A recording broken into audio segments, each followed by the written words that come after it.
Stories bigger than Texas, the Alamo podcast. The Alamo has fallen. Panic grips the frontier. People of all ages, all walks of life, from landowners to shopkeepers, family men to politicians, flee from their homes with little more than the clothes on their backs and what they can carry, struggling to beat the Mexican army east. Today we reveal the origins of the Runaway Scrape, the desperate condition its refugees encountered on flooded roads, and how this fight for survival helped forge the Texas identity now recognized around the world. I'm your host, Emily Baucom. We're joined by Dr. Stephen Hardin, a historian, professor, and author, including the brand new book, Texian Exodus. Thank you so much for being here. It's my pleasure. Some of our listeners may be familiar with your books. Tell us how you got into Texas history, a bit about your background, and what you do now. Well, I was born in 1953, which makes me a boomer. And like most boomers, I was part of the Davy Crockett craze of the mid-1950s. And then in 1960, the John Wayne movie came along. So I tell people, not entirely facetiously, that I do what I do for a living because of Fess Parker and John Wayne. You know, ignite the spark. And you've been a professor at universities around Texas. I have. I have been a professor at the Victoria College in Victoria. I was there for 17 years before I was called up to Abilene, and I finished my career at McMurray University. I've just recently retired, so I don't do that anymore. You're now in Kerrville, just so much closer to the Alamo. My wife and I moved to Kerrville, which is her girlhood home, and she's very happy to be back among her siblings. And, we were academic gypsies for all those years, but it really does feel like going home again. What made you want to write a book all about the Runaway Scrape? Two reasons. It seemed to me that as a younger person, a lot more people knew about it. It seemed to me, now that I'm an old man, people have largely forgotten about it, and that was confirmed during the writing of the book. I'd have well-intentioned friends come up to me and say, "Well, Steve, what you working on?" And I said, "Well, I'm writing a soup to nuts book on the Runaway Scrape." And there'd be a pause, and say, "Well, what's that?" And there's never been a book all about the Runaway Scrape. Well, that was the second reason. You anticipate me. There has never, as far as I know, and know about these things, a standalone monograph about just the Runaway Scrape. Most hero-centric Texas historian, and I include that Hardin guy in the mix, when they talk about the Texas Revolution, it's all about the Alamo and San Jacinto. And you've written books about And I that. have written, but it's not that I have anything against the Alamo and San Jacinto. I've written books about this. But there was another major event that took place during the Texas Revolution that most people just simply have forgotten about, and I wanted to fix that. You begin by answering the question, what does the word scrape mean? Yeah, it has lost its 19th century parlance. Nowadays, you fall down and you scrape your knee. But in the 19th century, a scrape was any circumstance of difficulty. I got into this scrape in town. That's the idiom that was used at the time. You also in the book call it the Great Skedaddle. The Great Skedaddle. It was known at the time and later as a number of things. The Sabine Chute. A reference to the river. Yeah. That was the goal. Everybody was trying to get across the Sabine River onto the American side of the border where they prayed they would be safe. That and Galveston Island were the goals. The Runaway Scrape technically began in January 1836. People saw the writing on the wall. Yeah, and a lot of folks believe, and I used to be one of them, that the Runaway Scrape didn't become a thing until after the fall of the Alamo. But I was surprised in my research to discover that it began as early as January 1836 in the areas between the Rio Grande and San Antonio River. A lot of the Tejano families, a lot of the Irish families bugged out well before the Anglo-American families in the Colorado and Brazos River valleys did. Why was that? Because the Mexican army arrived there first.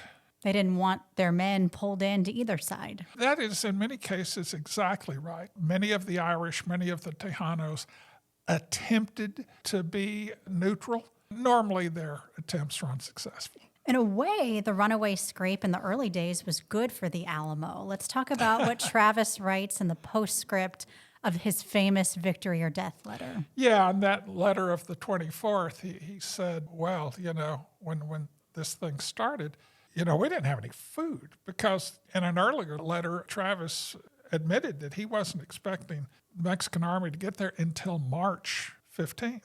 So when they showed up on his doorstep on February 23rd, he was on his back foot. But the Tejano families, the Bejarinos there in San Antonio de Bexar, had bugged out, leaving corn and beef there in San Antonio, which the garrison quickly gathered up and took inside the fort, which on the 24th, Travis seems very grateful for. From those abandoned homes. Right. Now, after the fall of the Alamo, the rumor mill is in overdrive. Is it possible to put into words what it meant for people to hear that the Alamo had fallen? Well, remember, both the Alamo and the Presidio La Bahia in Goliad blocked the two major arteries from the interior of Mexico into Texas. Travis, in an earlier letter, had described the Alamo as the key to Texas. Santana, in a letter, referred to San Antonio as the door to Texas. It's interesting that these two adversaries should have chosen similar metaphors. But once the Alamo had fallen, Camino Real is wide open. The door is open. There's nothing between Santana's Centralist Army and the American settlements. So people are scared. They're frightened to death. You write that in Gonzalez, grieving widows who had just lost their husbands at the Alamo now learned they must also lose their homes. Yeah, that's right. Sam Houston leaves the Independence Convention at Washington and goes to Gonzalez. But he doesn't leave Washington until the evening of March 6th. So talk about, an hour late and $1 short. When he arrives in Gonzalez, he almost immediately is informed that the Alamo has fallen by 2 of Juan Seguin's men.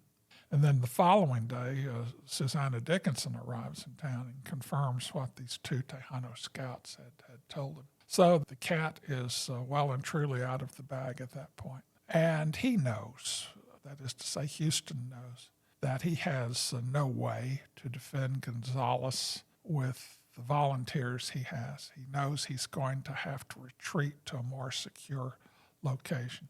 And observing the time-honored custom of armies throughout time, he doesn't want vital materials to fall into the hands of the enemy. So he orders that the town of Gonzalez be burned.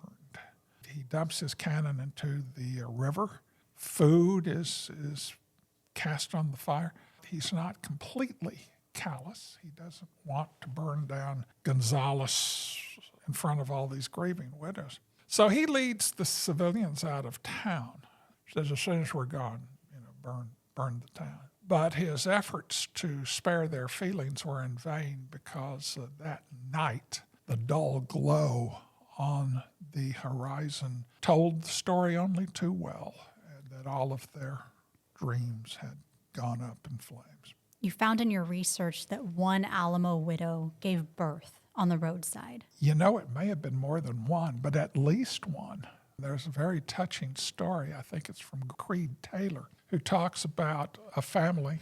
They remove their possessions out of their wagon so she and the baby can't walk. She's just delivered.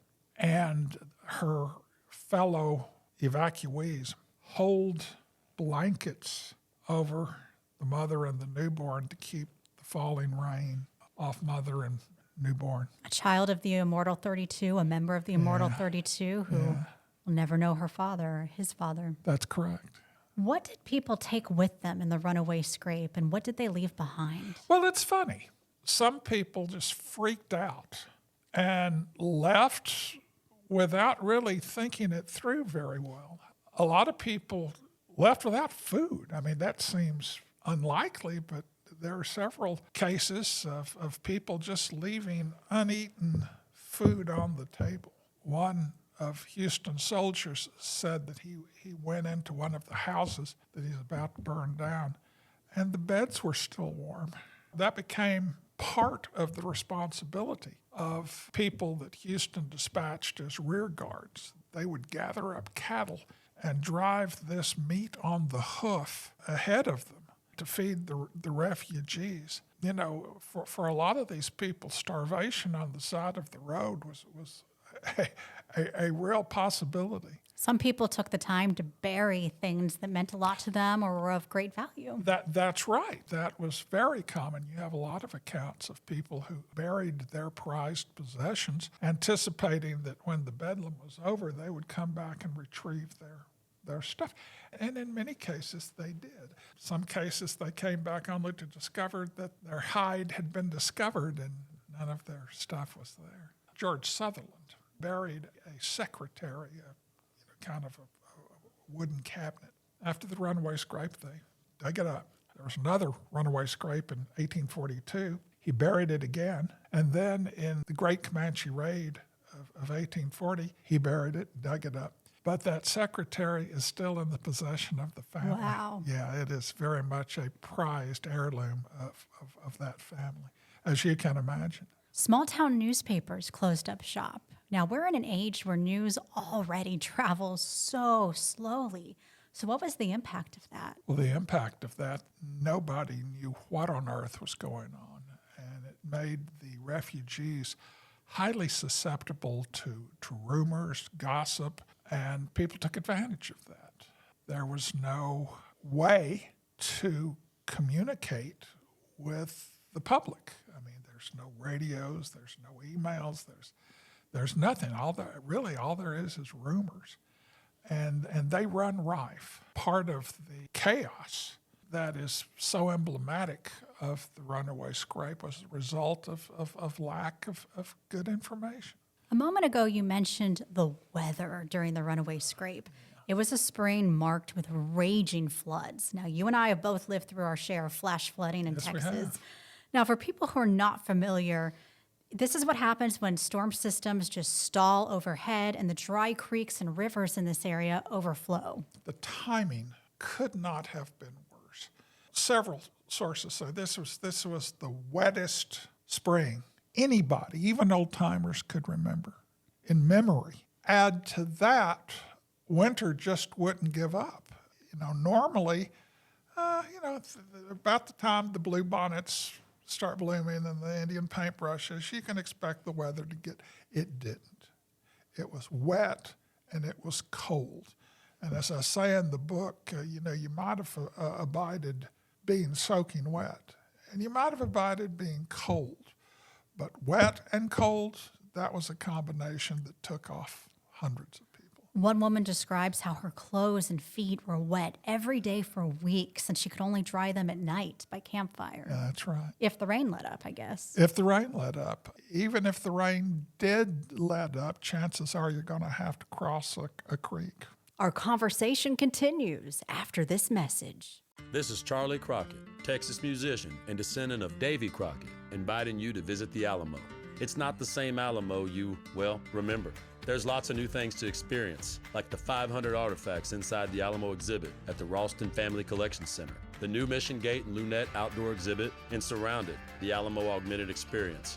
It's all part of an ongoing restoration and expansion that will write the Alamo's next chapter. So don't wait. Plan your visit today at thealamo.org. Welcome back to the Alamo podcast. Stephen F. Austin's nephew Moses writes, "It was a very wet spring and the roads were almost impassable for vehicles." Mm-hmm. Now, he's obviously not talking about motor vehicles. No. He's talking wagons and carts. He's talking about wagons. He's talking about carts. Many of the people had sleds. People think, well, snow sled? No, this was a sled, the kind that you would use around the farm or plantation to haul stuff. But that was all they had. Through the mud, through the rain. Through the mud, through the rain. Fording rivers. Yeah. I mean, any conveyance whatsoever, because the demand certainly outstripped supply. A lot of these poor people just ended up having to walk. Their shoes would literally wear out. These poor women and children would have to walk barefooted with their feet cut, bleeding, but you don't stop because you suspect that the Mexican army or even Indians. I mean, we forget that the Indians are a threat out on the far western frontier near communities like Gonzalez and Bastrop. Something you wrote stuck out to me. War's saddest victims are civilians caught in the path of its devastation. And many of these civilians died on the road from starvation, disease, the floodwaters. But historians have no clue just how many people died during the Runaway Scrape. None whatsoever. Why is that? Well, because it was so chaotic. I mean, nowadays, there are birth records, there are death records, there are obituaries. When the papers closed down, when the land offices closed down, a lot of people during this period recorded births and deaths in the family Bible. Those family Bibles went up with the cabin, So, as I say in the book, not only did Texians lose friends and family, they lost huge swathes of their history. You talk about unmarked graves on the roadside and that child deaths soared. Oh, yeah. The great victims of the Runaway Scrape were the very young and the very old. Now, we also see a breakdown of social standards, looting, thievery, women getting taken advantage of. Well, this is probably something that Texans don't like to talk about because it doesn't present us in a very positive light. And it wasn't everybody. It wasn't even most people. I have 2 chapters in this book. One talks about helping and cooperation. And another chapter talks about people who, found in the quote, they took advantage of the misfortunes of others. And I felt like I needed to talk about that too. But that anytime we have a natural disaster here in Texas, that's a part of it. Not just here in Texas, Well, anywhere. Right. Unfortunately, I think that's part of human nature, that people are going to take advantage of a chaotic situation. Did civilians have any military protection? Sometimes, yeah. A lot of runaways attached themselves to Houston's army and actually walked behind the army. But at one point, the army turned south at the forks of the road and marched toward Harrisburg, and all the refugees said, oh, no, you're going the wrong. We're going to go up toward Nacogdoches and the Sabine. And so they parted ways at the forks of the road. Meantime, the acting president of fledgling Texas is kind of adding fuel to the fire of all this chaos. During the writing of this book, because as a professional historian, I'm charged to be objective. I said, well, Steve, are you really giving David G. Burnett a fair shot? Are you being too hard on this guy? Because his family was also part of the Runaway Scrape. That's right. They were my not immune goodness, to all this. his family suffered about as bad as any other family in Texas. But his political decisions. The guy doesn't have a good record. I don't think his intentions were evil, but he was clueless. He was an incompetent and unfortunately had an ego, which exacerbated the problem. He comes across more like a self-righteous Puritan rather than a glad-handing politician. His public pronouncements are almost sermons, and it just turns a lot of people off. He didn't read the room of the moment. Well, that's being kind. One of my favorite quotations in the book is from actually an associate of Burnett's. And he said, old John Knox would have hugged him with grim delight. Now, you tell a number of personal stories in this book about ordinary Texans. Which one stands out to you the most? Deleu Rose. She was 10 years old during the Runaway Scrape, turns 11 on the San Jacinto battlefield. She didn't get around to writing all this down till she was a very old woman. Fortunately, she had a memory, like a steel trap. It's a very oft quoted reminiscence. It appeared in one of the early volumes of the Southwestern. Actually, at that time, it was the Quarterly of the Texas State Historical Association. During my research, I found out the version that appears in the Quarterly was very, very extensively edited, to the extent that what we have are really not her words. But I found the originals and quote those. So I think people are going to be surprised to see what Delu really wrote and how she wrote it. I do want to add that you do have some illustrations in this book done by Gary Zaboli, noted Alamo artist and Texas Revolution my artist. partner in crime. Long partnership and a very good one. We're unlikely friends. He is born and bred in New York City. I'm a Texan to my toenails, but we're about the same age. We grew up reading the same books and watching the same movies. So, as fellow boomers, we are simpatico.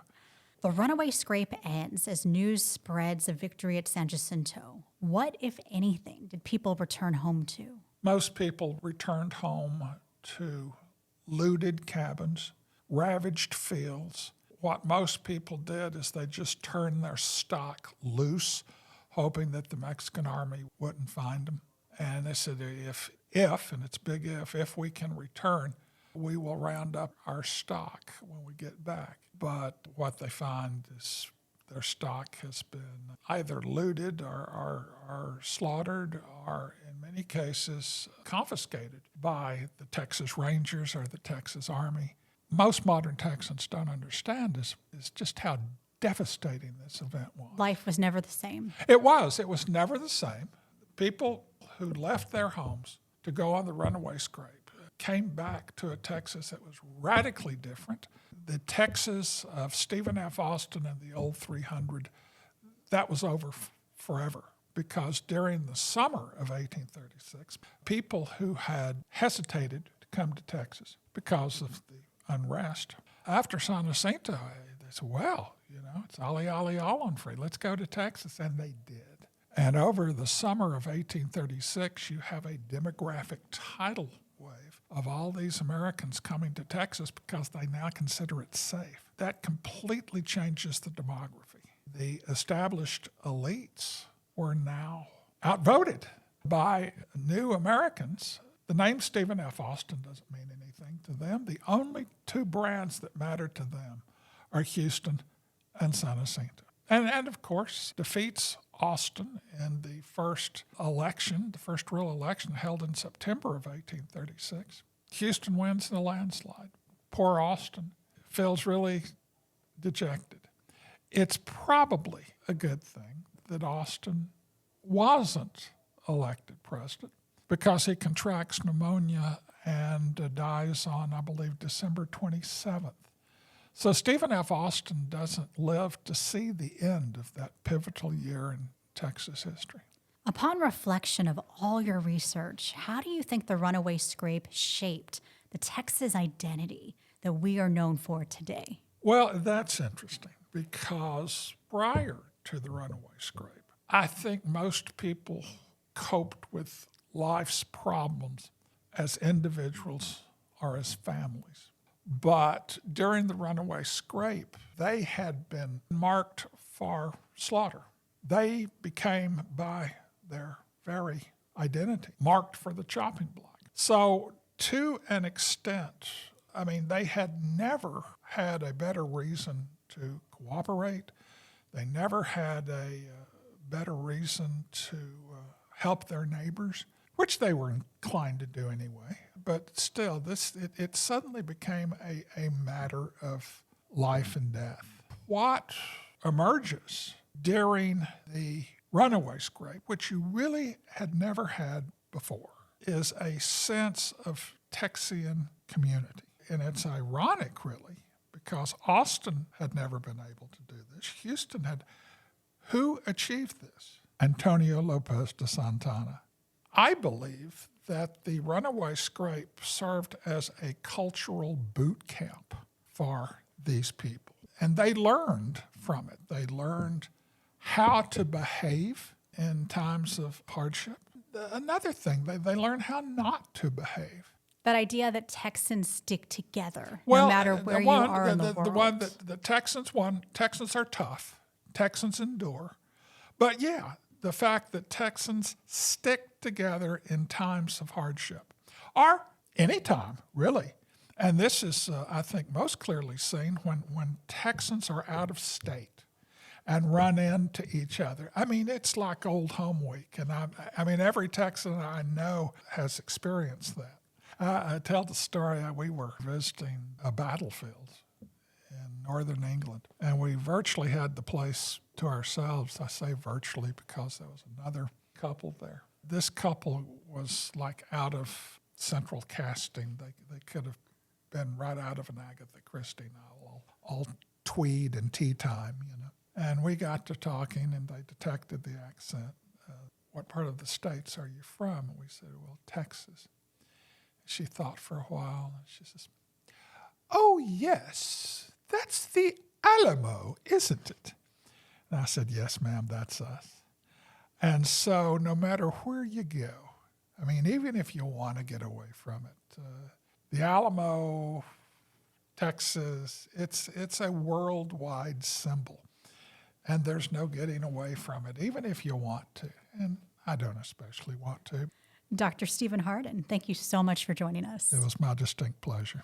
Be sure to check out the podcast notes. We've linked to Dr. Hardin's website where you can read more about his research and find links to purchase his books, including the one we discussed today, Texian Exodus. You've been listening to Stories Bigger Than Texas, the Alamo Podcast.